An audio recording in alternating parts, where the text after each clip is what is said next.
So I'm going to start these cinnamon rolls by warming up the liquid so the yeast will activate, just 20 seconds or 30 seconds for 30 degrees.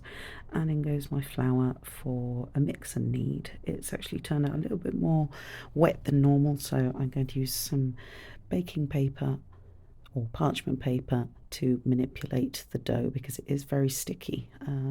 The Tupperware has a little bit of oil in it so it doesn't stick to the sides. It's tripled in size. Now I'll make sure that all my tools have got a coating of oil on it so they don't all stick. But yes, unfortunately my dough was too wet. I don't know why, because normally it's a bit drier than that. But anyway, give it a little bit of a knead and a little bit more oil.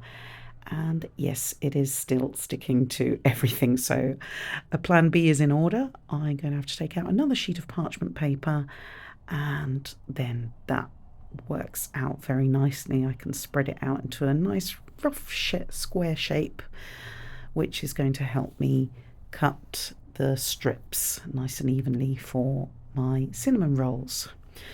So out comes my knife, cut that in half and then into thirds each half. And now I can sprinkle my cinnamon and erythritol instead of regular sugar because I'm trying to keep this low calorie as possible. Anyway, rolling bottom to top was a bit of an experiment. I found it a lot more difficult to do than the other way around. Also, as it's sticky, I still need a little bit of oil on my fingers, but the next batch worked out just fine. Relatively easy to roll off of the parchment paper and get ready to place into my mould. I've already lined the mould with one of those liners and it can stay in there to prove again for about an hour.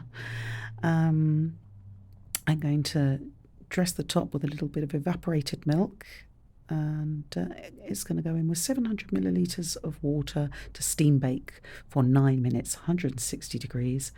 And hey presto, we have lower calorie cinnamon buns.